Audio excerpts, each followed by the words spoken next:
Hi all KPS വ്ളോഗിൻ്റെ പുതിയൊരു വീഡിയോയിലേക്ക് എല്ലാവർക്കും സ്വാഗതം. വീഡിയോയിലേക്ക് കിടക്കുന്നതിന് മുമ്പ് എൻ്റെ ചാനൽ നിങ്ങൾ ഫസ്റ്റായിട്ട് കാണുകയാണെങ്കിൽ ഫസ്റ്റ് തന്നെ കയറി സബ്സ്ക്രൈബ് ചെയ്ത് ലൈക്ക് ചെയ്ത് സപ്പോർട്ട് ചെയ്ത് കാണാം. അപ്പോൾ നമുക്ക് വീഡിയോയിലേക്ക് പോകാം. സച്ചിയോട് പോലീസ് ചോദിക്കുകയാണ്, നിങ്ങൾ ഇതിനു മുമ്പ് അയാളെ കണ്ടിട്ടുണ്ടോ? ഇല്ല സാറേ, ഞാനിന്ന് ആദ്യമായിട്ട് അയാളെ കാണുന്നത്. അയാൾ ഏതോ ഒരു പെണ്ണിനെക്കുറിച്ച് മോശമായിട്ട് സംസാരിച്ചു എന്ന് പറഞ്ഞല്ലോ. ഏത് പെണ്ണിനെക്കുറിച്ചാണ് സംസാരിച്ചതെന്ന് അറിയോ?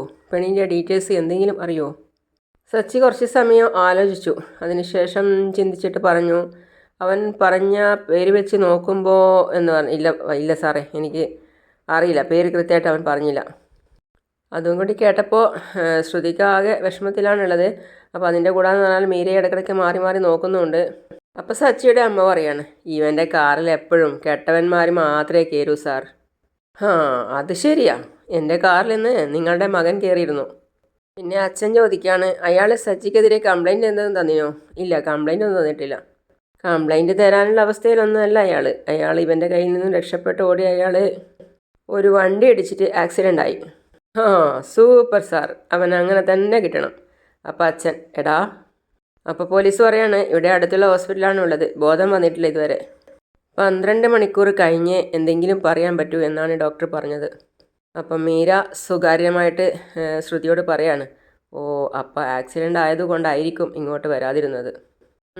അപ്പോൾ പോലീസ് പറയാണ്, ഞങ്ങൾ ഇറങ്ങുക, വിളിക്കുമ്പോൾ സച്ചി ഒന്ന് സ്റ്റേഷൻ വരെ വരണം. വരാം.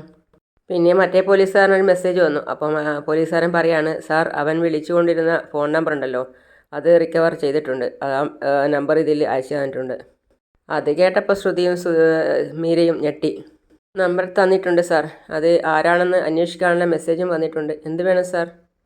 ഓക്കെ, എന്നാൽ താൻ ആ നമ്പറിൽ കോൾ ചെയ്യ്. ശരി, ഞങ്ങൾ പോകുന്നു എന്ന് പറഞ്ഞ് അവർ തിരിഞ്ഞു. അപ്പോൾ ഫോൺ വിളിച്ചതിൻ്റെ ബെല്ലടിച്ചത് അവിടുന്ന് തന്നെയായിരുന്നു, ആ വീട്ടിൽ നിന്ന് തന്നെ. അപ്പോൾ പോലീസിന് സംശയം തോന്നി തിരിഞ്ഞു നോക്കി. അതാ ആ നമ്പറിൽ കോൾ ചെയ്തപ്പോൾ ആ വീട്ടിൽ നിന്ന് തന്നെ മെഷപ്പുറത്ത് തന്നെ നമ്പർ അടിയുകയാണ്. അവിടെ നിന്ന പോലീസും മറ്റെല്ലാവരും ഒരുപോലെ ഞെട്ടി. പോലീസ് ചോദിച്ചു, ആരുടെ ഫോണാണത്? അത് എൻ്റെ ഫോണാണ് സാർ എന്ന് ശ്രുതി പറഞ്ഞു. ശ്രുതിയോട് പോലീസ് പറഞ്ഞു, ആ ഫോൺ എടുക്ക്. അവൾ ഫോണെടുത്ത് ഓണാക്കിയിട്ട് ഹലോ എന്ന് ചോദിച്ചു. അപ്പോൾ മറ്റേ പോലീസുകാരൻ പറയാണ്, സാർ ഇവളുടെ നമ്പറിലേക്കാണ് അയാൾ വിളിച്ചിരിക്കുന്നത്. ശ്രുതി എന്തിനാ അയാളെ വിളിച്ചത്? അപ്പം സച്ചി, ഇതൊരു പുതിയ ടെസ്റ്റാണല്ലോ, ഇവളെ നമ്പറിലേക്ക് തന്നെ അവൻ വിളിച്ചത്. ചന്ദ്ര, എന്താ മോളെ ശ്രുതി ഇത്? അയാളുടെ ഫോണിലുള്ള ഫോട്ടോ കാണിച്ചിട്ട് അവളോട് ചോദിക്കുകയാണ്, ഇയാളെ നിനക്കറിയോ? അപ്പോൾ പോലീസ് തന്നെ പറയാണ്, ഇയാളെ അടിച്ചത് സച്ചി, അയാൾ വിളിച്ചുകൊണ്ടിരുന്ന പെണ്ണ് ഈ വീട്ടിലെ. ഇവള് പറഞ്ഞിട്ടാണോ നീ അയാളെ തല്ലിയത്? നേരത്തെ നീ പറഞ്ഞത് കള്ളാണോ? എനിക്കൊന്നും അറിയില്ല സാറേ, ഞാൻ പറഞ്ഞത് സത്യ. സച്ചി അവരുടെ അടുത്ത് പോയിട്ട് പറയാണ്, ഇവൾക്ക് എങ്ങനെയാ അയാളെ അറിയാം? എന്തോ കള്ളക്കളി മണക്കുന്നുണ്ടല്ലോ. അപ്പോൾ ശ്രുതിയും പറയാണ്, ശ്രുതി സത്യം പറ. അപ്പോൾ ശ്രുതി പറയാണ്, എനിക്കറിയില്ല.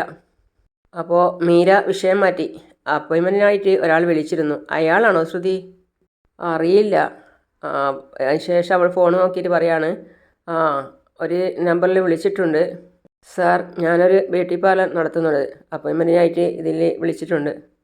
അപ്പോൾ ശ്രീകാന്ത് പറയാണ്, ഏട്ടത്തി നിങ്ങൾ ലേഡീസ് ബ്യൂട്ടി പാർലറല്ല നടത്തുന്നത്, അപ്പോൾ അയാളെന്തിനാണ് വിളിക്കുന്നത്? അത് വൈഫിന് വേണ്ടി വിളിക്കുന്നു എന്നാണ് പറഞ്ഞത്. ഇന്ന് എൻ്റെ വിവാഹമാണ്, പാർലറിന് അവധിയാണ് എന്നൊക്കെ പറഞ്ഞിട്ടൊന്നും അയാൾ കേട്ടില്ല. എന്നെ ഇങ്ങനെ വിളിച്ചുകൊണ്ടേയിരുന്നു, പിന്നെ ഞാൻ കോൾ എടുത്തില്ല. അപ്പം അമ്മ, അത് ശരി, പാർലർ അവധിയാണെന്ന് പറഞ്ഞിട്ടും പിന്നെ അതിന് അയാൾ മോളെ ഇങ്ങനെ വിളിച്ചുകൊണ്ടേയിരുന്നേ. അപ്പം ബാമ, സച്ചി പറഞ്ഞില്ലേ ചന്ദ്രേ, അവനൊരു തെമ്മാടിയാണെന്ന്. എന്തിനാണ് ശ്രുതിയെ വിളിച്ച് ശല്യം ചെയ്തതെന്ന് നമുക്ക് ഊഹിക്കാലോ. പിന്നെ പോലീസ് പറയാണ്, എന്തൊക്കെയോ ദുരൂഹത ഉണ്ട്, അയാൾക്ക് ബോധം വന്നാലേ ശരിക്കുള്ള ഇൻഫർമേഷൻ കിട്ടുള്ളൂ. ഇപ്പം ഞങ്ങൾ പോകുന്നു, വിളിക്കുമ്പോൾ 2 പേരും സ്റ്റേഷനിലേക്ക് വരണം. സച്ചി സാർ. ശ്രുതിയും പറഞ്ഞു, ശരി സാർ. സച്ചി പറയാണ്, പോലീസ് പോയി കഴിഞ്ഞപ്പോൾ, എൻ്റെ കാറിൽ കയറിയ ഒരു ഫ്രോഡ് ലോഡ്ജ് മുറിയിലേക്ക് കൂട്ടിക്കൊണ്ടുപോകാൻ വിളിക്കുന്നു ഒരു പെണ്ണ്. അവൻ്റെ ഭാര്യയുടെ അപ്പോയിൻമെൻറ്റിന് വേണ്ടിയിട്ട് നിന്നെ വിളിക്കുന്നു, നിന്നെ വിളിച്ച് ശല്യം ചെയ്യുന്നു. നീ പറഞ്ഞത് നിൻ്റെ മണ്ടനായ ഭർത്താവും നിൻ്റെ മണ്ടിയായ അമ്മയമ്മയും വിശ്വസിക്കും, ഞങ്ങളാരും വിശ്വസിക്കില്ല, ആ പോലീസുകാരും വിശ്വസിക്കില്ല. അവരിപ്പോൾ പോയി, പക്ഷേ വീണ്ടും വരും. മീര, പോലീസ് വരട്ടെ, ശ്രുതിക്കൊന്നും പേടിക്കാനില്ല, അവളൊരു തെറ്റും ചെയ്തിട്ടില്ല. അയാളെ ഇവളെ വിളിച്ച് ശല്യപ്പെടുത്തിയത്, അതിന് ഇവളെന്ത് പിഴച്ചു? അപ്പം അമ്മ, അവന് ബോധം വരട്ടെ, പോലീസ് വരും നിന്നെ തൂക്കിയെടുത്തു കൊണ്ടുപോകാൻ. നീ അടിച്ചോടിച്ചത് കൊണ്ടല്ലേ അവന് ആക്സിഡൻറ്റ് പറ്റിയത്? നോക്കാം നമുക്ക് ആരെയാണ് പോലീസ് തൂക്കിയെടുത്തുകൊണ്ട് പോകുന്നതെന്ന്. അപ്പം അച്ഛൻ, സച്ചി, ഏയ് നിർത്ത്. ഓ നിർത്തി. പിന്നെ അവൻ അമ്മയെ നോക്കിയിട്ട് പറയാണ്, വരാൻ പോകുന്നത് വഴിയിൽ തങ്ങില്ല. ഓക്കെ, ഞാൻ പോവാ അച്ഛാ, ഞാൻ പോവാ, എനിക്ക് ഓർഡർ ഉണ്ട്. എനിക്ക് റെസ്റ്റോറൻറ്റിൽ ഒന്ന് പോകണം എന്ന് പറഞ്ഞ് ശ്രീകാന്തും അവിടെ നിന്ന് പോയി. അച്ഛൻ വന്നിട്ട് ചോദിക്കാണ്, ശ്രുതി, സത്യമായിട്ടും നിനക്ക് അവനെ അറിയില്ല? അപ്പം ചന്ദ്ര പറയാണ്, അറിയില്ലെന്ന് പറഞ്ഞല്ലോ, വീണ്ടും എന്തിനാ അവളോട് ചോദിക്കുന്നേ? നല്ലൊരു നാളായിട്ട് ഇങ്ങനെയൊക്കെ സംഭവിച്ചു. ഏതവളുടെ കണ്ണുകൊണ്ടതാണോ ആവോ? അപ്പം അച്ഛമ്മ പറയാണ്, ചന്ദ്രേ, ആരുടെയും കണ്ണും മൂക്കും വായും ഒന്നും കൊണ്ടിട്ടില്ല. ഒന്ന് പറഞ്ഞ് രണ്ടാമത്തതിന് നീ പഴിചാരുന്നത് ആരെയാണെന്ന് എനിക്കറിയാം. അത് വേണ്ട. മോള് വാ മോളെ എന്ന് പറഞ്ഞ് അച്ഛമ്മ അവളുടെ കൈയും വിളിച്ചിട്ട് പോയി, രേവതിയുടെ. അപ്പോൾ ശ്രുതി പറയാണ്, ആൻറ്റി, എനിക്കൊന്ന് വാഷ്റൂമിൽ പോകണം. അവൾ വാഷ്റൂമിൽ പോകണം എന്ന് പറഞ്ഞ് റൂമിലേക്കാണ് വന്നത്. റൂമിൽ മീരയും കൂടിയുണ്ട്. അപ്പോൾ അവൾ പറയാണ്, എനിക്ക് വയ്യ, എന്തൊക്കെയാണ് നടക്കുന്നത്? മീര പറഞ്ഞു കൊടുക്കാണ്, നീ ടെൻഷൻ അടിക്കാതെ, ദേ ഇതുവരെ എല്ലാം ഓക്കെയാ, ഒരു പ്രശ്നവും ഇല്ല.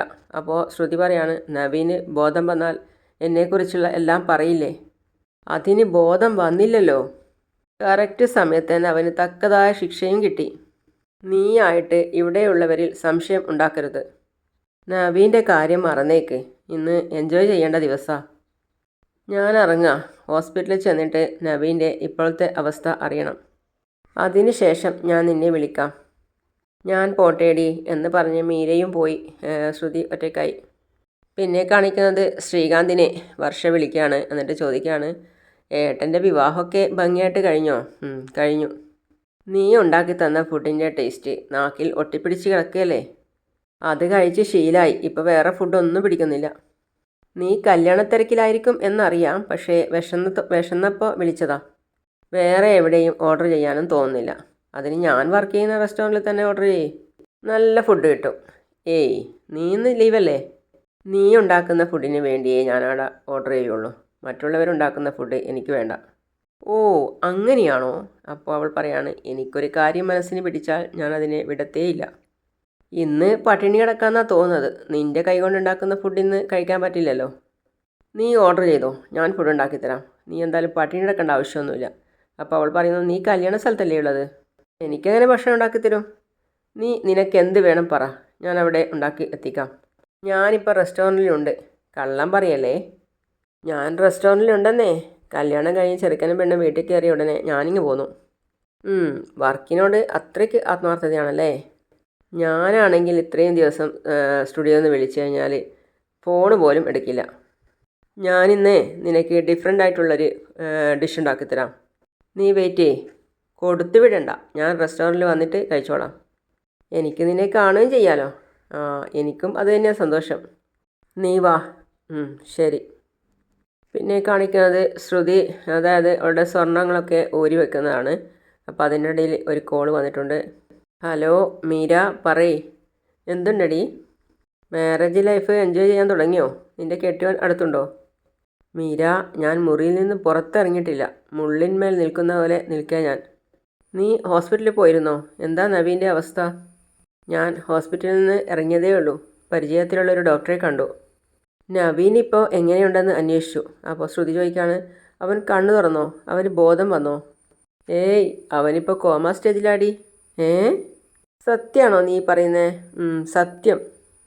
അവനിനി എന്ന് കണ്ണു തുറക്കും എന്നറിയില്ല. അതിനുള്ള ചാൻസ് വളരെ കുറവാണ് എന്നാണ് ഡോക്ടർ പറഞ്ഞത്.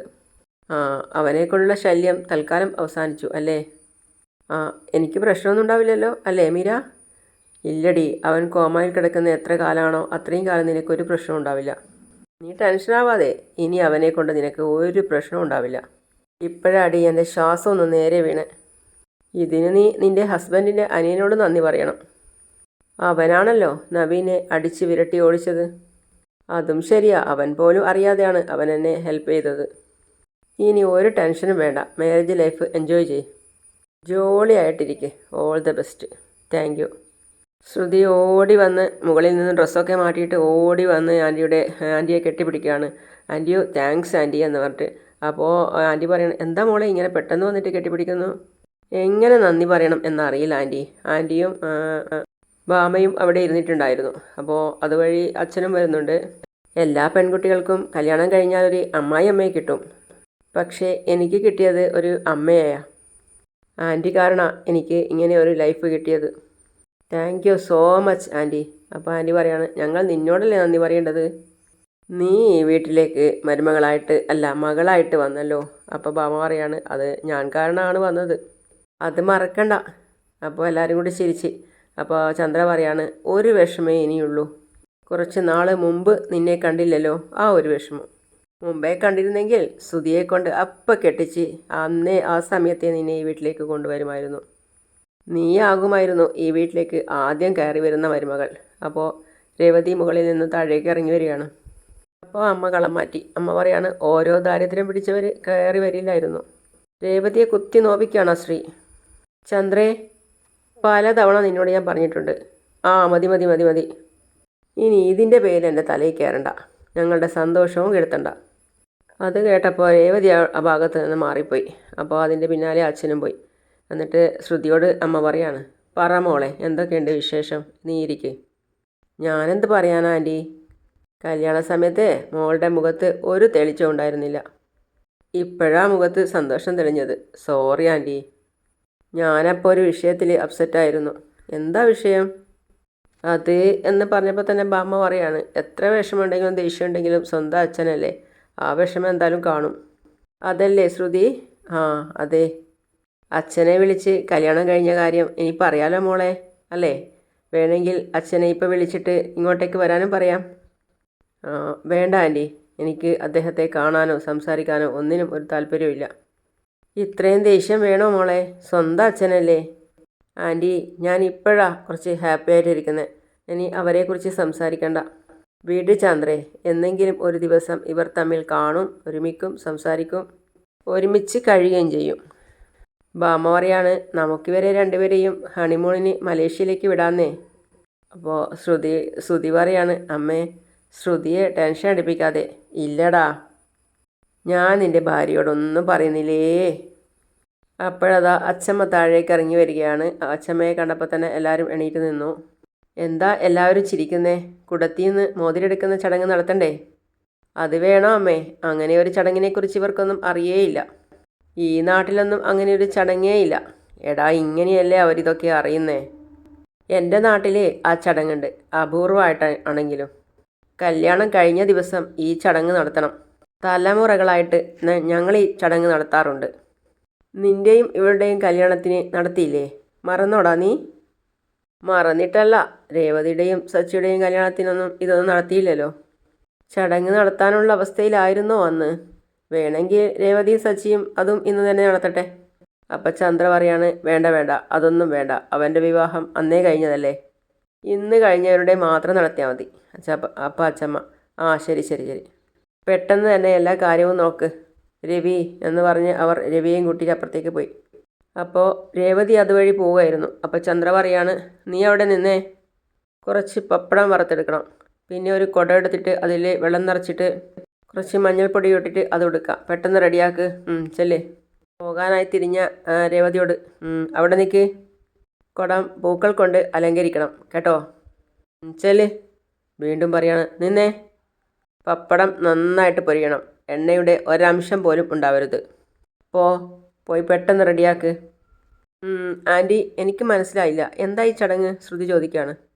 കുടത്തിൽ വെള്ളം നിറച്ചിട്ട് അതിൽ മോതിരിടും. അതേ ഒരേ സമയം തന്നെ നിങ്ങൾ രണ്ടുപേരും ആ കുടത്തിൽ കൈയിട്ടിട്ട് മോതിരം എടുക്കാൻ ശ്രമിക്കണം. മോതിരം എടുത്തതിന് ശേഷം നീ ഇവൻ്റെ തലയിൽ പപ്പടം വെച്ച് ഉടക്കണം. ഇവൻ നിൻ്റെ തലയിലും പപ്പടം വെച്ച് ഉടക്കും. ഇതൊക്കെ കേട്ട് ശ്രുതിക്ക് ചിരി വന്നു. കൊള്ളാമല്ലോ ചടങ്ങ്, ഇതിനൊക്കെ അച്ഛമ്മയോട് താങ്ക്സ് പറയണം. രേവതി എന്ന് വിളിച്ച് പപ്പടം തിന്നാണ്. അപ്പോൾ പറയാണ്, എല്ലാം തിന്ന് തീർക്കുമോ? എനിക്ക് വീണ്ടും ജോലിയാവുമോ? ഏയ്, എനിക്കൊന്ന് മതി. അവൾ കുടത്തിന് മുല്ലപ്പൂ മാലയൊക്കെ വെച്ച് അലങ്കരിക്കുകയാണ്. പപ്പടം തിന്നുകൊണ്ടിരിക്കുന്ന ഭാമ അത് ശ്രദ്ധിച്ചിട്ട് ചിരിക്കുകയാണ്. അതിനുശേഷം ഭാമ പറഞ്ഞ്, കുറച്ച് പൂവ് ഇതിൽ ഇടുമോളെ. അവൾ കുറച്ചുകൂടി പൂവ് വാരിയിട്ട് അതിൻ്റെ അകത്തിട്ട്. ഭാമയും രേവതിയും അത് എടുത്തുകൊണ്ട് വരികയാണ്. അപ്പോൾ എല്ലാവരും സന്തോഷത്തോടെ ചിരിക്കുകയാണ്. അപ്പോഴേക്കും സച്ചിയും എത്തി. അവിടം വരെയാണ് എത്തിയിട്ടുള്ളത്. ഇന്നത്തെ കഥ ഇതുവരേക്കും അവസാനിക്കുന്നു. അപ്പോൾ അടുത്ത വീഡിയോ ഉടൻ വരുന്നതാണ്. അതുവരേക്കും ബൈ ബൈ.